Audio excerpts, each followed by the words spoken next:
MP, কোন মন্ত্রী আগামীতে সরকার কিন্তু প্লট গ্রহণ করবে না। কোন এমপি এবং কোন মন্ত্রী ট্যাক্সবিহীন কোন গাড়ি চড়বে না। কোন এমপি এবং কোন মন্ত্রী তার নিজের হাতে কোনো টাকা চালাচালি করবে না। কোন এমপি এবং কোন মন্ত্রী যদি তার নির্দিষ্ট কোনো কাজের জন্য বরাদ্দ পেয়ে থাকেন, কাজ শেষ হওয়ার সাথে সাথে বাংলাদেশের 18 কোটি মানুষের কাছে তারা তার প্রতিবেদন তুলে ধরতে বাধ্য হবেন। সম্মানিত বন্ধুগণ, চাঁদা আমরা নিব না, দুর্নীতি আমরা করব না, চাঁদা আমরা নিতে দেব না, দুর্নীতি আমরা সহ্য করব না। এই বাংলাদেশটাই আমরা দেখতে চাই। বাংলাদেশ জামাত ইসলামী যদি আল্লাহ তাআলার মেহেরবানি এবং সরকার জনগণের ভালোবাসা নিয়ে সরকার গঠন করে, তাহলে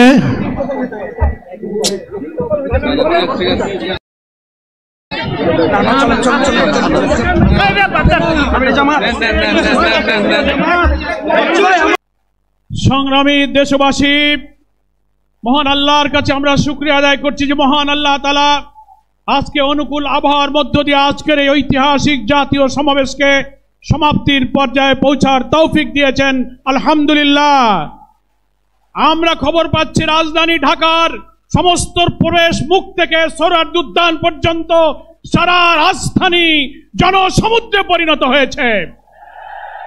এখন আপনাদের সামনে আজকের এই ঐতিহাসিক জাতীয় সমাবেশের সংগ্রামী সভাপতি, আমাদের প্রিয় নেতা, মানবিক নেতা, জননন্দিত নেতা, নতুন বাংলাদেশের স্বপ্ন সারথী, আগামী নির্বাচনে স্বপ্নের পুরুষ ডাক্তার শফিকুর রহমান, ডাক্তার শফিকুর রহমান সম্মানিত আমিরে জামাতকে সভাপতির ভাষণ দেওয়ার জন্য অনুরোধ করছি।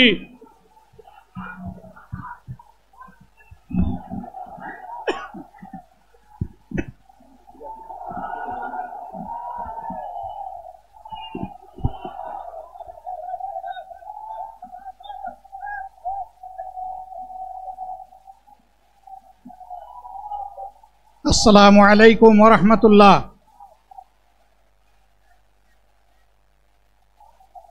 আসসালামু আলাইকুম ওয়া রাহমাতুল্লাহ।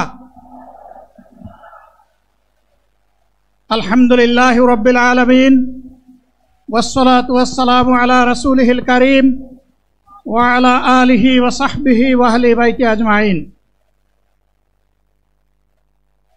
বাংলাদেশ জামাত ইসলামী কর্তৃক আয়োজিত আজকের এই জাতীয় সমাবেশে উপস্থিত সম্মানিত জাতীয় নেতৃবৃন্দ, বন্ধু সংগঠনের নেতৃবৃন্দ, শহীদ পরিবারের গর্বিত সদস্যবৃন্দ, 24 জুলাই যোদ্ধাবৃন্দ, আপামর দেশবাসী এবং আমার সাংবাদিক বন্ধুগণ, আমি সর্বপ্রথম মহান রবের দরবারে শুকরিয়া আদায় করছি। ফ্যাসিবাদের পতনের পর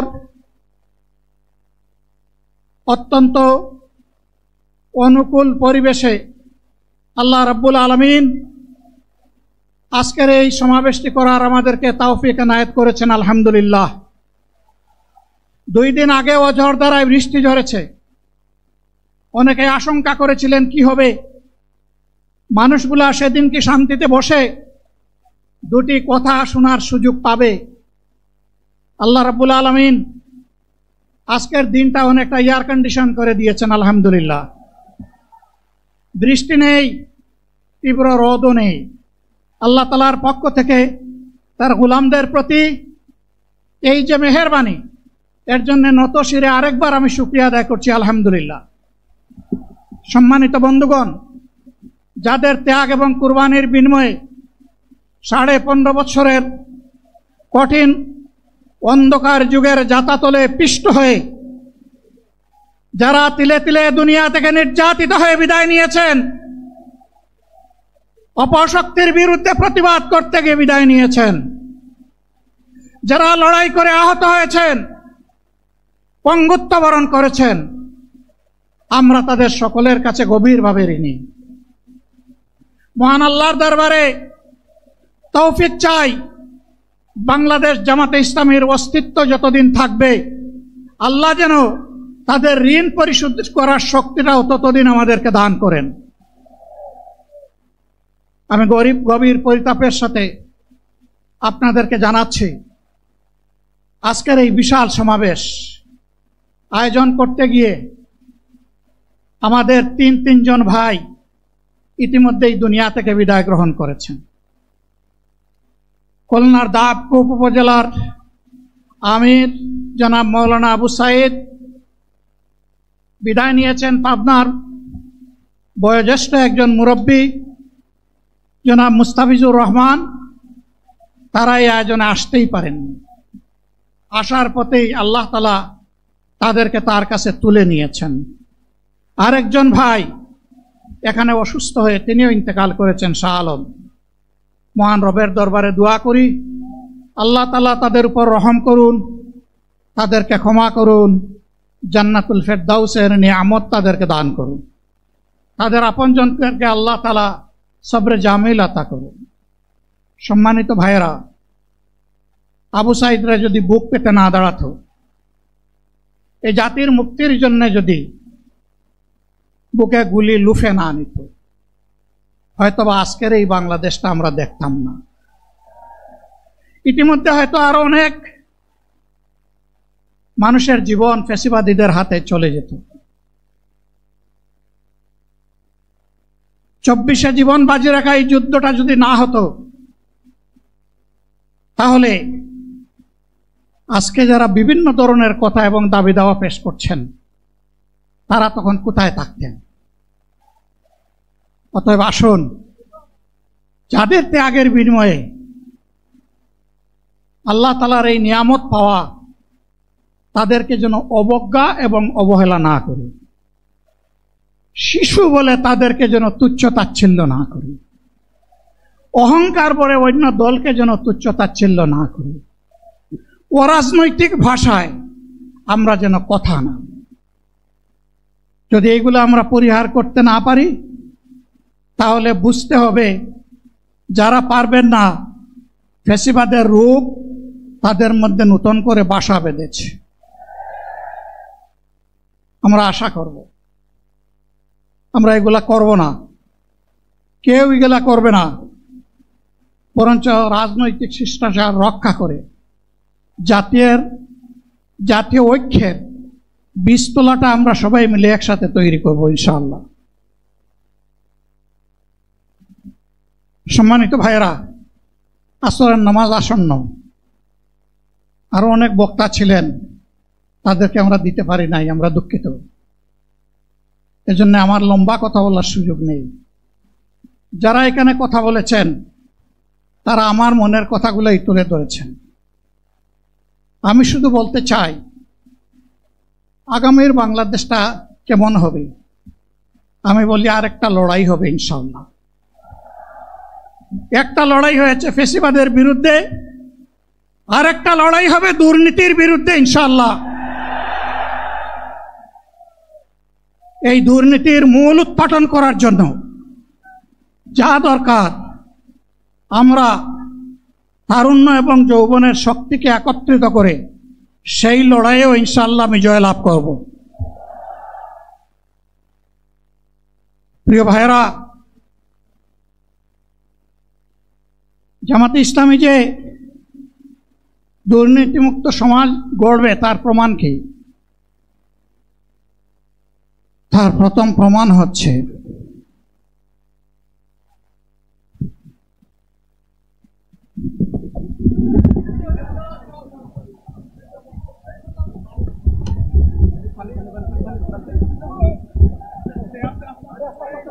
আপনারা অবস্থান করুন যার যার জায়গায়।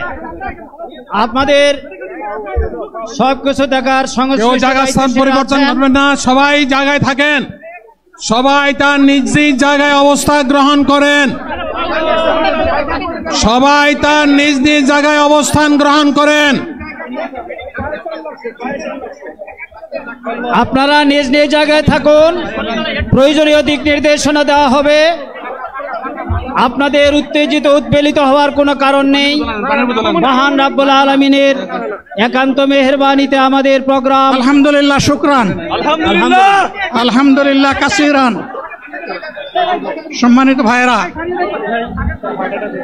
সম্মানিত ভাইরা, আপনারা সম্মানিত ভাইরা, আল্লাহ রাব্বুল আলামিনের রোশের মেহমানিতে এই গরমের সদরে মাহফিল মুহতারাম আমিরে জামাত অচিরেই সুস্থ হয়ে যাবেন ইনশাআল্লাহ। আমি আল্লাহ তাআলার শুকরিয়া আদায় করি, আল্লাহ তাআলার শুকরিয়া আদায় করি আবার আপনাদের সামনে দাঁড়াতে পেরেছি। আমি বলেছিলাম দুর্নীতিমুক্ত বাংলাদেশ ইনশাআল্লাহ সবাইকে নিয়ে আমরা গড়ব। আমরা কথা দিচ্ছি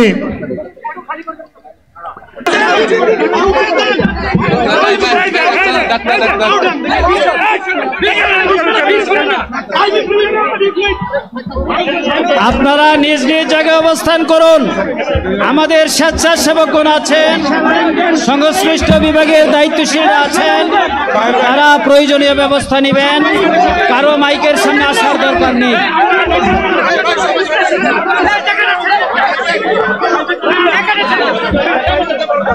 আপনারা অবস্থান করুন নিজ নিজ জায়গায়।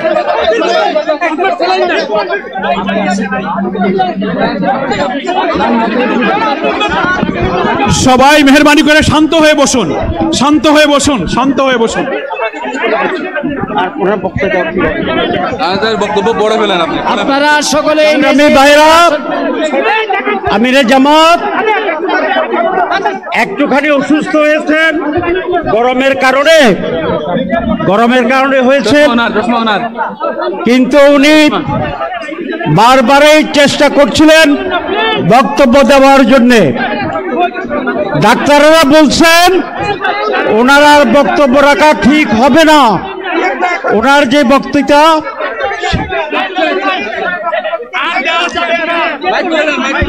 কথা বলি।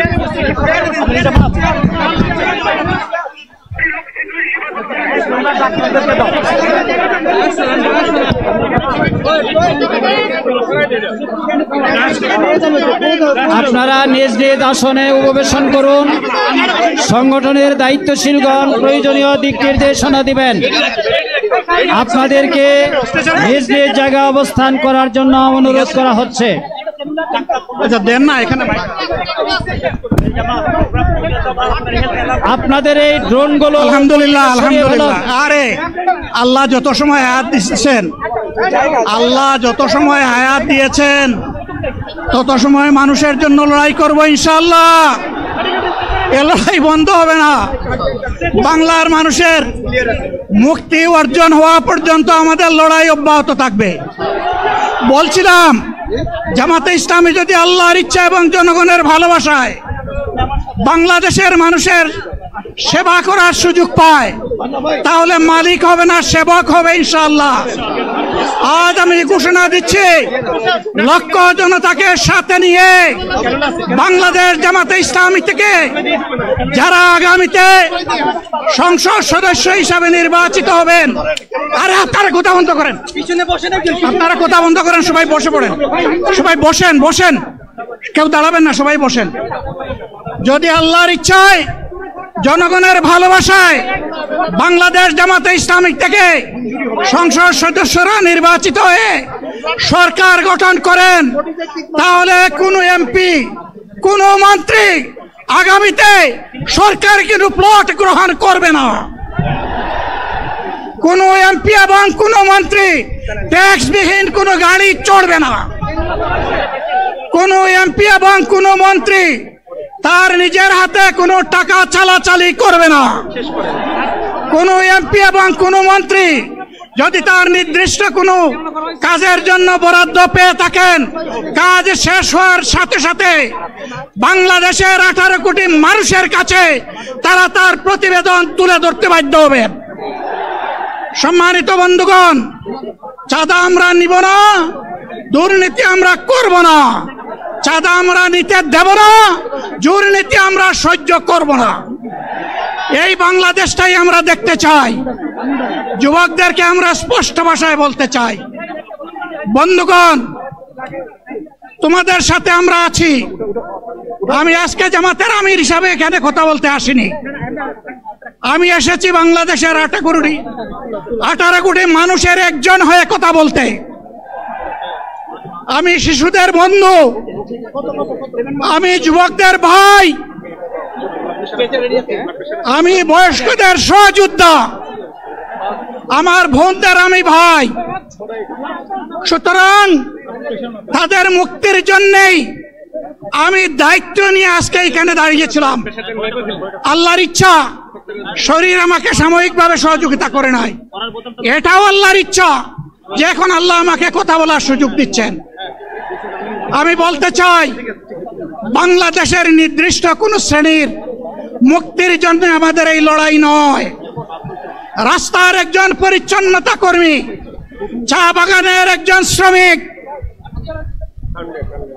রক্ত পানি করে ঘাম জড়ানো আমার একজন রিক্সা চালক ভাই মাঠে ময়দানে বাংলাদেশের মানুষের মুখে যারা এক মুঠো ভাত তুলে দিতে চায়, আমার সেই কৃষক বন্ধুটি, আমি তাদের হয়ে আজকে এখানে কথা বলতে এসেছি। আমি কোনো অভিজাত শ্রেণীর হয়ে এখানে কথা বলতে আসিনি। আল্লাহ তাআলার অশেষ মেহেরবানি, আজীবন সকল রক্ত চক্ষুকে উপেক্ষা করেছি, জেল জুলুমের পরোয়া করি নাই। আমার আফসোস, 24 সালে জাতিকে মুক্তি দিতে গিয়ে যারা জীবন দিয়ে শহীদ হলো, আমি তাদের একজন হতে পারলাম না।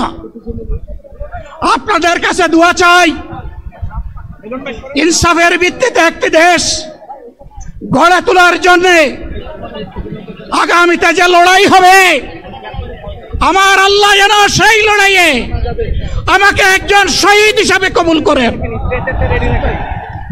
সম্মানিত বন্ধুগণ, আমাদের প্রিয় শহীদ নেতৃবৃন্দ